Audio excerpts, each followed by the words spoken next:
قریب کی چیز کو کہے دور کی چیز کو کہے یہ قریب کی ہے، اور قریب کو کہے وہ دور ہے، یا تو اس کو گرامر کا نہیں پتہ، یا اس کو زبان کے علم نہیں ہے، دو ہی بات، یا اس کے عقل میں کوئی کھوٹ ہے، باقی آپ بہتر سمجھ سکتے ہیں۔ تو یہاں بھی یہی ہے۔ اب تھوڑی سی ہم یہ بتا رہے ہیں کہ یہاں تلکا یہ لفظ اس میں اشارہ بعید مؤنث ہے، چونکہ لفظ آیت مؤنث ہے اس لیے اس میں لفظ اس میں اشارہ بعید مؤنث دور کا استعمال کیا گیا ہے، کیونکہ اگلا جو دو لفظ ہے الکتاب، الکتاب کے معنی خاص، اور مبین کے معنی عیاں، ظاہر، کھلا ہوا، جو دیکھا جا سکے، جس میں کوئی شک نہیں، اس عیاں یا ظاہر یا کھلے ہوئے کتاب کے بارے میں کہا جا رہا ہے۔ کون سی کتاب؟ دیکھیں قرآن شریف کا ایک اسلوب بیاں ہے کہ آیات کا معاملہ کو اعجاز کے لحاظ سے غالب ہے اس پر، کیا کہ جیسا ہم نے کہا کہ سورہ بقرہ کی دوسری آیت میں ذالک الکتاب لا ریب فیہ ھدی للمتقین، یہ ذالک وہ اس میں اشارہ کی طرف اشارہ ہے، بعید کی طرف، کہ چونکہ کتاب اس مذکر ہے اسی لیے حاذا کا یہاں استعمال ہوا، آیات چونکہ مؤنث ہے اسی لیے تلکا استعمال ہوا ہے، یہ اہل علم کے لیے ہے۔ تو خاص کتاب اس میں شک نہ کرنا، کیونکہ وہ ایمان والوں کے لیے ہے، متقی کے لیے ہے۔ تو اب جو بھی متقی ہوگا اسے ہدایت ملے گی۔ اب قرآن یہی چیز کہ جہاں قبل اگر بات ہو جائے کتاب اگر کہا جائے تو جہاں کہیں بھی لفظ کتاب یا الکتاب پکارا گیا ہے تو اس کے معنی یہ قرآن نہیں ہے، پھر کیا ہے؟ یہ وہ آسمانی وہ کتاب جو آسمانی کتب مقدسہ میں شمار کیا جاتا ہے، یہ اس کی طرف اشارہ ہے۔ اور قرآن میں جب بھی پکارا گیا تو کتاب قرآن نہیں کہا بلکہ قرآن کا لفظ قرآن استعمال کیا گیا ہے۔ اب آپ کہیں گے وہ کیسے؟ سورہ حشر میں ہے لو انزلنا ھذا القرآن علی جبل لرأیتہ، کہ اگر اس قرآن کو ہم پہاڑ پر نازل کرتے۔ اسی طرح جب آپ اس میں غور کریں گے قرآن کو قرآن یا قرآنہ کہا گیا ہے۔ اب دوسری مثال ہم دوسری آیت پہ درے انا انزلناہ قرآنا عربیا لعلکم تعقلون، انا انزلنا بے شک ہم نے اسے نازل کیا۔ دیکھو نازل کرنا اور ہے اور لکھوانا بتانا اور ہے آ کر کے، تو قرآن کو عربی زبان میں لعلکم تعقلون تاکہ تم سمجھ سکو، تمہاری زبان میں ہے۔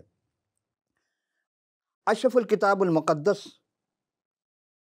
اس آسمانی کتب جس میں نور ہے، ہدایت ہے، رہنمائی ہے، اور وہ مقصد انسان کو بیان کرتا ہے کہ انسان کی زندگی کا مقصد کیا ہے، اور تکوین ہے چونکہ ابتدا سے لے کے انتہا تک، بدا سے لے کے نہایت تک کی ساری باتیں درج ہیں۔ جب ان کتب اسی زبان میں نازل کی گئی نہیں بلکہ اس کو لکھوایا خود رب العالمین نے، اس آسمانی اشرف القتب کو اس مخاطب اول اشرف اللغات، یعنی قومی زبان جو ان کی تھی عبرانی یا یونانی میں ہوئی ہے، اور جس قوم کی ہدایت کے لیے تھی ان کی زبان وہی تھی، تو اس لیے ان اشرف الکتاب المقدس کو اشرف الرسل، پھر غور فرمائیں کہ جو رسول تھے وہ سب سے افضل تھے اس زمانے میں، اشرف تھے۔ 40 مقدسین کے روح کی تحریک سے اشرف المقامات پر، یعنی جہاں لکھوایا گیا وہ مقام بھی افضل ہے۔ ناپاک جگہ پر خدا کبھی کسی کو نہیں نکالتا ہے۔ دیکھیں موسیٰ علیہ السلام سے کہا جب وہ پہاڑ پر چڑھنے لگے جہاں وہ جھاڑی جل رہی تھی تو کیا کہا کہ موسیٰ اپنے نالین کو اتار کرا، اس لیے یہ جگہ مقدس ہے۔ تو موسیٰ علیہ السلام جلیل القدر جن کو پہلی کتاب شریعت دی جا رہی ان سے کہا جائے کہ اپنے نالین کو اتار کر، جوتا کو اتار کرا، تو مقام کتنا مقدس ہوگا۔ تو ہمیشہ یاد رکھیں کہ جو مقدس کتاب ہے مقدس رسول کے ذریعہ مقدس مقام پر اور مقدسین کے ذریعہ تحریر کی گئی، وہ 40 اشخاص تھے، اور یہی نہیں بلکہ ان کو 1600 سال مرتب کیا گیا، لکھوائی گئی۔ ان کے ماننے والوں کو اہل کتاب کہا جاتا ہے۔ ان اشرف المقدس چونکہ انسانوں کی جانب سے نہیں ہے بلکہ خدائے ذوالجلال کی جانب سے ہے، اسی لیے اس میں کوئی بھی تبدیل یا رد و بدل نہیں کر سکتا۔ اگر کوئی کرے گا تو پھر کیا ہوگا؟ کیونکہ اس اشرف الکتاب المقدس کا آخری سورہ المکاشفہ، سورۃ المکاشفہ ہے، جو اس کی رکوع کے باب آخری رکوع، اور یہ آخری کتاب ہے، اس کی آخری رکوع کی آخری صفحہ پر آخری چند آیت جو ہیں وہ توجہ کے قابل ہے۔ آئیے ہم تلاوت کرتے ہیں 18ویں آیت سے لے کر کے 21ویں آیت تک، کہ میں ہر ایک آدمی کے آگے جو اس کتاب کی نبوت کی باتیں سنتا ہے گواہی دیتا ہوں کہ اگر کوئی آدمی ان میں سے کچھ بڑھائے تو خدا اس کتاب میں لکھی ہوئی آفتیں اس پر نازل کرے گا، اور اگر کوئی اس کتاب مقدس کی آیات کو کچھ نکال ڈالے تو خدا اس زندگی کے درخت اور مقدس شہر میں جن کا اس کتاب میں ذکر ہے نکال ڈالے گا، یعنی کہ خارج کر دے گا نام سے بھی اس کا۔ جو ان باتوں کی گواہی دیتا وہ کہتا ہے کہ میں جلد آنے والا ہوں، آمین۔ اے خداوند یسوع آ۔ خداوند یسوع مسیح کا فضل مقدسوں کے ساتھ رہے، آمین۔ اب آئیے، ہم نے کیسے کہہ دیا؟ اپنی طرف سے نہیں، میں نے کہا دونوں کتابیں ہم آپ کی خدمت پیش کر رہے ہیں۔ آئیے سورہ بقرہ، دوسرا سورہ قرآن شریف کا، اس کی آیت نمبر ہے 210۔ هل ينظرون الا ان ياتهم الله في ظلال من الغمام والملائکۃ وقضوا الامر والى الله ترجع الامور۔ اب دیکھیں پیش کے ساتھ ہے ترجع الامور، لیکن ہم جب اس کی تشریح کریں گے پھر آپ کے کیا وہ انتظار کرتے ہیں کہ اللہ ان کے سامنے بادلوں کے سائے میں سے موجود ہو اور فرشتے بھی آ جائیں اور کام پورا ہو جائے، اور سب باتیں اللہ ہی کے اختیار میں ہے۔ هل ينظرون، حل کے معنی یہاں معنی فیہی کے معنی میں ہے، نہیں وہ انتظار کر رہے ہیں۔ یاتہم اللہ کا مطلب ہے کہ اللہ کا حکم انہیں اس پکڑ کی طرف آنا، کہ جیسا کہ سورہ نحل کی آیت نمبر 33 اور اعراف کے 4 میں بھی آپ دیکھ سکتے ہیں کہ کیا لکھا ہے۔ اب دوسرا قول ہے جس چیز کو لانا ہے وہ محذوب ہے، یعنی یہ معنی ہوگا کہ خدا تعالیٰ اپنی پکڑ لائے، اور اس پر پچھلی آیت یعنی 209 نمبر، جب آپ دونوں کو ملا کر اس کتاب کو دیکھیں گے پڑھیں گے پھر آپ کے سامنے یہ واضح ہو جائے گی کہ فَإِن زَلَلْتَ مِن بَعْدِ مَا جَاءَتْكُمُ الْبَيِّنَاتُ فَاعْلَمُوا إِنَّ اللَّهَ عَزِيزٌ حَكِيمٌ، کہ پھر تم کھلی کھلی نشانی آ جانے کے بعد بھی پھسل گئے، تم جان لو کہ اللہ غالب اور حکمت والا ہے۔ فی ظلالم کے کیا معنی؟ ذل جمع ہے، اور ذلہ کے جمع ہے ظلال، اور ذلت کے معنی وہ چیز کو کہتے جو ڈھانپ لے کسی چیز کو۔ اب گناہوں کو کوئی ڈھانپ لے، گناہوں کو کوئی چھپا دے تو وہی غفور رحیم ہوگا۔ اور پھر من الغمام، غمام کہتے ہیں بادل کو، اور بادل کی کڑک چمک اور اس کی جو آواز ہے اس سے لوگ ڈر جاتے ہیں، اسی لیے اس مثال دی گئی، کیونکہ بادل سے بارش کا بھی گمان ہوتا ہے۔ جب اس سے عذاب اترے تو معاملہ زیادہ خوفناک ہوا، کیونکہ جس زمانے میں نوح کے زمانے میں طوفان آیا، بارش کا طوفان آیا تھا، بارش اس سے پہلے نہیں ہوتی تھی، قہر ہوتا تھا، اس سے سبزیاں وغیرہ سبزہ بنتے تھے۔ تو اب جب طوفان بارش کا آیا تو ان کو یقینی نہیں تھا کہ بارش بھی کبھی ہوگی، لیکن اب چونکہ بارش ہم دیکھتے ہیں تو والملائکۃ، یعنی فرشتے آ جائے جن پر عذاب مقرر ہے کیا گیا، یا اس سے مراد قیامت کے دن، وقضى الامر، یعنی اور وہ معاملہ طے کر دیا جائے گا، یعنی ہلاکت کا معاملہ پورا ہو جائے گا، اس سے فراغت حاصل ہو۔ وَإِلَى اللَّهِ تُرْجَعُ الْأُمُورُ، یہاں ترجع الامور کے معنی پلٹ جانا، لوٹ جانا، واپس ہو جانا، معاد کے معنی میں بھی ہے۔ تو خدا تعالیٰ کے بندے اس امور کے اختیار میں رکھتے ہیں، اور معاملہ کیا ہوا؟ حشر کا ہے کہ دن کا، لوٹائے جائیں گے۔ بعض ترجع الامور کو فتحہ سے پڑھتے ہیں، اور قرآن شریف میں جہاں کہیں بھی ترجع الامور آیا ہے اس کے معنی شامی حمزہ اور علی جو ہیں کہ نزدیک فتح کے معنی میں عموم میں پڑھا جاتا ہے۔ عزیزان محترم، سب اس بات کے منتظر ہیں، کس کے آنے کا؟ جناب مسیح کے آنے کا منتظر ہیں۔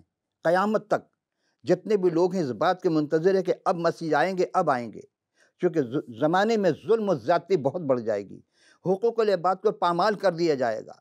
حقوق اللہ کے لوگ بہت چرچا کریں گے، لیکن حقوق العباد، بندوں کے حقوق کو پامال کر دیا جائے گا، یہ ظلم ہے، اس سے خدا روک رہا ہے۔ اور جب بھی مسیح آئیں گے، یہ وہ ترجع الامور کے بارے میں ہے کہ وہ جب آئیں گے فیصلہ کریں گے، عدالت کریں گے۔ آئیے اب جب ان کتب اسی زبان میں ہو جس کو وہ سمجھ سکے، اس لیے اس آسمانی اشرف الکتاب المقدس کو مختلف اول اشرف یعنی لغات کے ذریعے آیا ہے 40 رسول، مگر قرآن شریف چونکہ دوسری زبان ہے، دوسرے لوگ مخاطب دوم ہیں، چونکہ یہ عرب تھے اس لیے عربی قواعد کے زبان عربی زبان میں نازل ہوا۔ علاوہ ازیں جو عربی زبان میں چونکہ عبرانی سے نکلی ہے، یہی وجہ ہے کہ عبرانی ہی کی اپنی فصاحت و بلاغت اور ادائے معانی کے لحاظ سے دنیا کی بہترین زبان میں شمار کیا جاتا ہے۔ اس لیے خدا تعالیٰ نے اس قرآن کو جو عربی میں پیغمبر اسلام حضرت محمد صلی اللہ علیہ وسلم پر نازل جبریل کے ذریعہ غار حرا میں مکہ میں پہلی وحی، اور 23 سال کے بعد مدینہ میں آخری وحی نازل ہوئی۔ اور کہتے ہیں کہ جس مہینے میں نازل ہے وہ مہینہ رمضان کا تھا۔ یہاں ایک سوال پیدا ہو، کیا اسلامی مہینوں کے نام قرآن شریف میں ہیں؟ ترتیب وار مل سکتے ہیں؟ بہت سارے بچے جب سوال کرتے ہیں ہمیں تو نہیں ملا، اگر آپ کو مل جائے تو آپ بتا دیجیے گا، اور تاکہ ثواب دائرہ آپ کو حاصل ہو۔ عزیزان محترم، اب ہم سوال کی جانب چلتے ہیں۔ سوال یہ کیا گیا ہے کہ حضرت ابراہیم کے جو پوتے تھے، پر پوتے کون؟ ابراہیم کے 2 بیٹے ہوئے، پھر ان کا بیٹا، اور یہ یعقوب السلام کا بیٹا 11واں بیٹا یوسف السلام جن کا ہم ذکر خیر کر رہے ہیں، اس مبارک قرآن شریف میں اور کتاب مقدس میں کتنی بار آیا ہے؟ یہ ہم چونکہ پہلی نشست میں پیش کر چکے، سوال دوبارہ ہے، صرف مختصر جواب کہ کتاب مقدس میں یہ اور قرآن شریف میں دو مختلف کتابیں ہیں، دو عقائد کے، لیکن کتاب ایک ہی جس سے لی گئی ہے۔ کتاب میں قرآن شریف میں یہ 27 مقام پر ہے۔ سورہ انعام چھٹا سورہ ہے، 86 نمبر آیت ہے، اور سورہ یوسف میں 25 مقام پر ہے۔ سورہ غافر جس کو سورہ مومن بھی کہا جاتا ہے 40واں سورہ ہے، اس کی 34 نمبر آیت ہے۔ تو اس طرح، اور کتاب مقدس میں تو بہت طویل ہے، چونکہ کل اس میں 52 جو ہے وہ یوسف کے نام سے 81 مقام پر آیت ہے، پیدائش سے لے کر کے آخر تک ہم جائیں گے، یعنی تکوین سے لے کر۔ تو یہ مختصر چونکہ پچھلے نشست میں پیش کر چکے تھے، تو 81 مقام پر یوسف السلام کا نام ہے۔ اور یوسف نام کی ایک اور ہستی گزری ہے جس کو جو جناب مریم سلام اللہ علیہ کے منگیتر تھے، ان کا بھی ذکر 5 مقام پر آیا ہے۔ عزیزان محترم، لیکن جناب یعقوب السلام کے جو سب سے چہیتے اور وہ فرزند ارجمند جو ان کی چہیتی بیوی سے ہوئے تھے، یہ ان کا ذکر ہو رہا ہے، اور یہ کل 81 مقام پر ہے۔ اور اب ہم دوسرے سوال کی جانب چلتے ہیں کہ حضرت یعقوب علیہ السلام اور یوسف السلام کا قصہ جو عذر قرآن اور کتاب مقدس۔ سوال یہ کہ عذر قرآن شریف اور کتاب مقدس حضرت یوسف علیہ السلام کی والدہ ماجدہ کا کیا نام تھا اور ان کا انتقال کب اور کیسے ہوا؟ اچھا سوال۔ عزیزان من، قرآن شریف میں یوسف علیہ السلام کی والدہ کا کوئی ذکر نہیں ہے، اور آپ غور کریں کہ خیر اگر قرآن شریف میں نہیں تو کیا ہوا؟ ہمارے پاس کتاب مقدس تو ہے، ہم اس کے ذریعے آپ کی خدمت پیش کرتے ہیں۔ وہ آسمانی اشرف الکتاب المقدس کی پہلی کتاب کا پہلا سورہ تکوین، جس کے پیدائش کہتے ہیں انگلش میں جنیسس، اس کے 35ویں رکوع کی 15 تا 20 آیت، ہم 5 آیت آپ خدمت میں پیش کر رہے ہیں، میں مرقوم ہے کہ حضرت یعقوب علیہ السلام کا خاندان بیت ال سے جنوب کی طرف روانہ ہوا، لیکن ابھی مقامی افراد کچھ فاصلے پر تھا۔ جناب راخیل کو درد ذیل لگا اور وضع حمل کے میں نہایت دقت ہوئی، اور جب شدید درد میں مبتلا ہوئی تو دائی نے کہا ڈر مت، اب کے بھی تیرا بیٹا ہوگا۔ اور یوں ہوا کہ مرتے مرتے اس بچے کا نام بینونی رکھا، یعنی میرے غم کے فرزند، جناب راخیل نے۔ بچے جنتے ہوئے جب بچے کے ولادت کے بعد انتقال کر گئیں، حضرت یعقوب نے اپنی چہیتی بیوی کو افرات یعنی بیت لحم کے راستے میں دفن کر دیا، اور ان کی قبر کے پاس ایک ستون کھڑا کر دیا۔ اور یہی وہ سمجھے یعقوب السلام کی سنت ہے کہ قبر کے نشاندہی کے لیے سرانے کوئی نہ کوئی ستون کھڑی کر دیتے ہیں، ستون کھڑا کرتے ہیں، کوئی پتھر رکھ دیتے ہیں، کوئی نشانی رکھ دیتے ہیں کہ ہاں یہ سرانہ اور یہ فلاں کی قبر ہے۔ اور جناب راخیل کی قبر کا یہ ستون آج تک موجود ہے۔ لیکن ایک بات جو قابل غور ہے، یعنی یعقوب السلام نے اپنے آبائی قبرستان جو حبرون کے غار میں ہے، جہاں حضرت ابراہیم السلام اور حضرت سارہ اور ربقہ سلام اللہ علیہ کے قبور ہیں، ان سے منسلک نہیں کی۔ جبکہ راخیل کو کیوں دفن کیا؟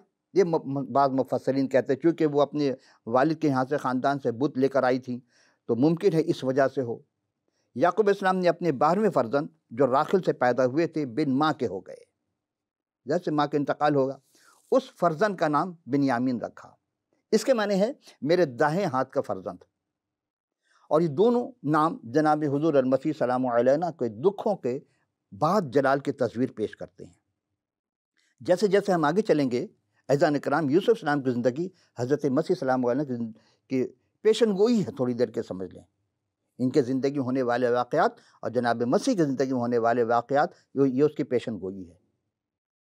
عزیزان من، اب ہم تیسرے سوال کی جانب آتے ہیں، دیکھتے ہیں کیا سوال ہے۔ عذر قرآن شریف اور کتاب مقدس حضرت یوسف السلام کہاں رہتے تھے، اور ان کی عمر عزیز کیا تھی، اور ان کا پیشہ کیا تھا، اور ان کے کتنے بھائی تھے؟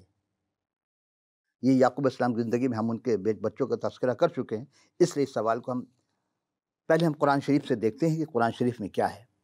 قرآن شریف اور پھر سے پیش کرنے کی کوشش کروں گا کہ قرآن شریف کی آیات نے مجھے تو کسی بھی سورہ میں 114 صورتیں ہیں، 7 منازل ہیں، 30 پارہ ہے، اور 6623 آیت ہیں، 27 آیت۔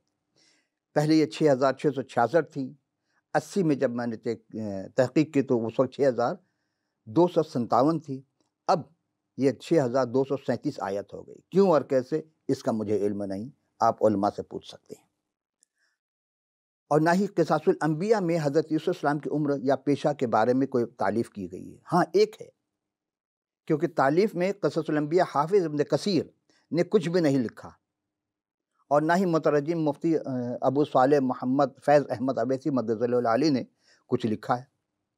لیکن قصص الانبیاء، یہ وہ کتاب قصص الانبیاء علامہ ذوالفقار علی ساقی صاحب، یہ صفحہ 291 اور 92 میں طبری کے حوالے کے 170 کے حوالے سے نقل کرتے ہیں۔ آئیے ہم دیکھتے ہیں۔ عزیزان گرامی قدر، اب جو آپ کی خدمت میں مزید اس روایت کو ہم آگے سے پیش کر رہے ہیں، اور یہ روایت نہ قرآن شریف میں ہے اور نہ ہی کتاب مقدس میں، اور یہ ہے وہ یہ کہ وہ لکھتے ہیں کہ آپ کی پھوپھی کے پاس حضرت اسحاق علیہ السلام کا ازاربند یعنی کمربند تھا، جو وراثتاً ان کے پاس رہا۔ جب حضرت یعقوب اسلام وہاں تشریف لے گئے تو وہ حضرت یوسف اسلام کے پاس آئیں اور کمربند آپ کے کپڑے کے نیچے باندھ دیا۔ اور صفحہ 292 میں پھر لکھا ہے انہوں نے کہ حضرت یعقوب اسلام کمربند گم ہو گیا، ابھی باندھا پھر کہہ رہے گم ہو گیا، تلاش کرو اسے کس نے چرایا ہے۔ وہ کمربند حضرت یوسف کے پاس تھا۔ پھوپھی نے کہا کہ اب یوسف میرے پاس ہی رہیں گے، اب جو میں چاہوں وہ کروں گی۔ وہ حضرت یعقوب کے پاس آئیں اور یہ واقعہ گوش گزار کیا۔ انہوں نے کہا کہ یوسف تمہارے حوالے، مگر اس واقعے کے کچھ عرصے کے بعد آپ کی پھوپھی کا انتقال ہو گیا اور آپ کے والد ماجد کا سایہ وہ زیر سایہ آ گئے۔ کون؟ یوسف اسلام۔ ایسا نہ محترم، جیسے ہم نے آپ سے کہا کہ یہ نہ قرآن شریف میں واقعہ ہے اور نہ ہی کتاب مقدس میں، تو یہ آیا کہاں سے؟ سب سے پہلے محترم تعلیف قصص الانبیاء جناب علامہ ذوالفقار ساقی صاحب سے دست بستہ عرض کرتے ہیں کہ حضور والا ابو جعفر محمد ابن جریر بن یزید الطبری عاملی عہد عباسی کے مشہور مفسر اور مورخ گزرے ہیں، اور آپ تبرستان جو ایران کا علاقہ ہے مازندران، وہاں 224 ہجری یعنی 839 عیسوی میں پیدا ہوئے اور فقہ کے اعتبار سے شافعی مسلک کے تھے۔ 16 فروری 923 میں بغداد میں آپ کا انتقال ہوا۔ 14 یا 15 کتب کے آپ مصنف ہیں۔ سوال یہ ہے کہ وہ بات جس کا تعلق نہ قرآن شریف میں ہے اور نہ ہی آسمانی اشرف الکتب جو 66 کتب کا مجموعہ ہے اس میں مرقوم ہے، بزرگ طبری صاحب نے کہاں سے لکھا مجھے نہیں معلوم۔ اب آپ اس قصے کے اصل جانب آئیے کہ حضرت اسحاق علیہ السلام کی کوئی بہن ہی نہیں تھی۔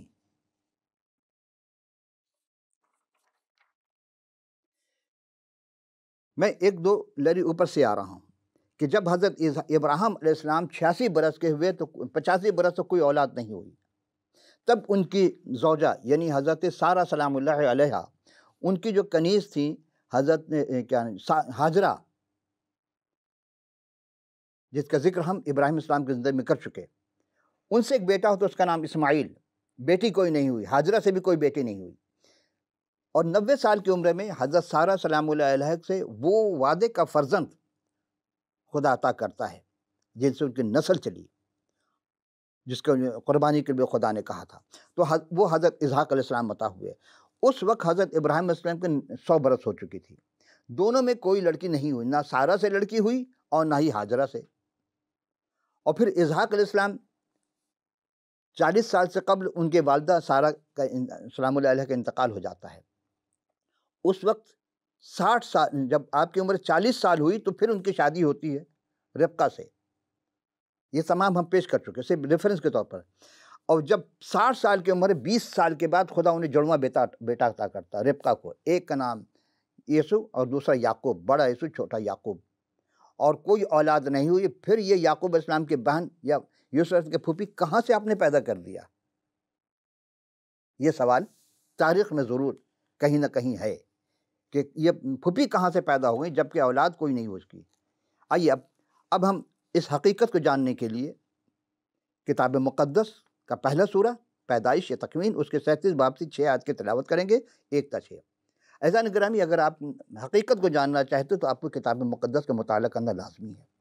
اگر آپ کے پاس نہیں ہے تو آپ ہمیں ضرور لکھ بھیجیے، مکمل پتہ بھیجیے، ہم فی سبیل اللہ آپ کی خدمت کتاب مقدس پیش کر دیں گے۔ تو آئیے پیدائش 37 باب کی 1 تا 6 آیت میں حضرت یعقوب علیہ السلام کا واقعہ کو کیوں مرقوم ہے کہ حضرت یعقوب ملک کنعان میں اپنے والد ہی کی طرح مسافرانہ طرز زندگی بسر کر رہے تھے۔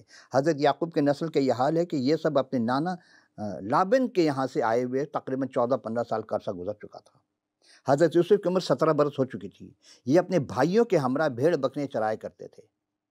چونکہ یوسف علیہ السلام کی والدہ راخل کا انتقال کینعان آتے ہوئے راستے میں ہو چکا تھا، جس کا ہم نے ذکر کیا ابھی کچھ، تو یہ اپنے والدہ کی بیویوں یعنی کہ بلہا اور زلفا کے بیٹوں کے ساتھ رہتے تھے، اور وہ ان کے برے کاموں کی خبر والد تک پہنچایا کرتے تھے۔ اور اسرائیل یعنی یعقوب علیہ السلام یوسف کو اپنے بیٹوں میں سب زیادہ پیار کرتے تھے، گو کہ وہ ان کے بڑھاپے کا بیٹا تھا۔ اور حضرت یعقوب نے یوسف علیہ السلام کو ایک بو قلم قبا بھی بنوا دی تھی، بہت قیمتی قبا تھا یہ۔ جب ان کے بھائیوں نے زیادہ پیار دیکھا کہ باپ کا پیار اس کی یوسف تب زیادہ ہے، اور یہی وجہ ہے کہ سب بھائی یوسف سے بغض کرنے لگے۔ اب آئی سوال یہ تھا کہ حضرت یوسف علیہ السلام اپنے والد اور بھائیوں کے کتنے خواب کا ذکر کیا تھا انہوں نے، کیونکہ قرآن شریف میں دوسرا خواب کا ذکر ہے جبکہ 2 خواب ہیں۔ یوں تو یوسف علیہ السلام نے جو بھی خواب دیکھا تھا پہلے اس کو قرآن شریف سے پیش کرتے، پھر ہم کتاب مقدس کے سورہ یوسف کا یہ میں نے جو 5 آیت پیش کی، اس میں یہ ہے کہ نحن نقص علیک احسن القصص بما اوحینا الیک ھذا القرآن وان کنت من قبل لمن الغافلین، ہم تمہارے پاس بہت اچھا قصہ بیان کرتے اس واسطے کہ ہم نے تمہاری طرف یہ قرآن بھیجا اور تم اس سے پہلے بے خبر تھے، غافلین میں سے تھے۔ کس کو؟ پیغمبر اسلام کو مخاطب کر کے کہا جا رہا ہے یوسف السلام کے قصے کے بارے میں۔ ہم آپ کے سامنے بہترین قصہ پیش کرتے، اس وجہ سے ہم نے آپ کو کی جانب قرآن جو ہے وحی کیا، بھیجا، نازل کیا۔ قصہ مصدر ہے اور اس کے معنی ہے کسی چیز کے پیچھے لگنا، مطلب دلچسپ واقعہ، محض کہانی یا طبع ذات افسانے کا نہیں کہا جاتا، بلکہ ماضی میں گزر جانے والے واقعے کو بیان کرنے کو قصہ کہا جاتا ہے۔ اور گویا ماضی کے واقعہ یا حقیقی بیان جو اس واقعے میں حسد و عناد کا انجام، تائید الہی کے کرشمہ سازیاں ہیں، نفس امارہ کی سوزش اور سرکشیوں کا نتیجہ، اور دیگر انسانی عوارض کے حوادث کے نہایت دلچسپ بیان ہے اور عبرت ناک پہلو ہے، بہت عبرت انگیز پہلو کے ساتھ، اس لیے قرآن اس قصے کو احسن القصص کہتا ہے۔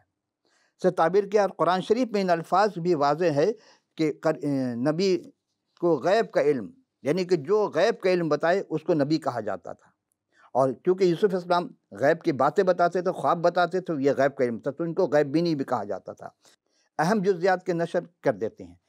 تو اب وہ خواب کیا تھا؟ 4 آیت میں، قال یوسف علی ابی ابت انی رأیت احد کوکب العشر والشمس والقمر ساجدین، کہ جس وقت یوسف نے اپنے باپ سے کہا کہ اے باپ، میں نے 11 ستاروں کو اور سورج اور چاند کو خواب میں دیکھا تو مجھے سجدہ کر رہے ہیں۔ قصص الانبیاء کے ذوالفقار ثاقب صاحب نے بحوالہ روح البیان، اور جلد ہے 11 اور 12 اور صفحہ نمبر 180 کے مطابق انہوں نے بعنوان یوسف کا خواب صفحہ 202 میں 3 چیپٹر میں رقم تراز ہے کہ ایک شب یوسف اپنے والد کے پہلو میں آرام کر رہے تھے، جیسا ہم نے آپ سے کہا، اور اس وقت ان کی عمر 10 یا 12 سال یا 13 یا 17 سال، اب 3-4 لکھ رہے ہیں، اور وہ کہتے ہیں لیلۃ القدر، یہ تو ہر رات نبی کے لیلۃ القدر ہوتی ہے عزیزان محترم۔ اور پھر جمعۃ المبارک کی شب تھی، آپ نے ایک حسین خواب دیکھا، اپنے والد سے کہا کہ میں بلند پہاڑ پر کھڑا ہوں اور مجھے بیدار ہوئے، تو والد ماجد نے پوچھا کہ کیا بات ہے، کیوں پریشان ہو؟ تو پھر انہوں نے کہا کہ میں نے خواب دیکھا ہے 11 ستارے اور سورج اور چاند مجھے سجدہ کر رہے ہیں۔ عزیزان محترم، یہ پیشن گوئی تھی، اور وقت آیا کہ 40-50 سال کے بعد جناب یوسف علیہ السلام کو ان کے بھائیوں نے اور باپ نے اور ماں نے سجدہ کیا۔ اس گفتگو کو ہم رب دینے کے لیے آئندہ نشست میں پھر حاضر خدمت ہوں گے، اس وقت کے لیے اجازت، خدا حافظ و ناصر۔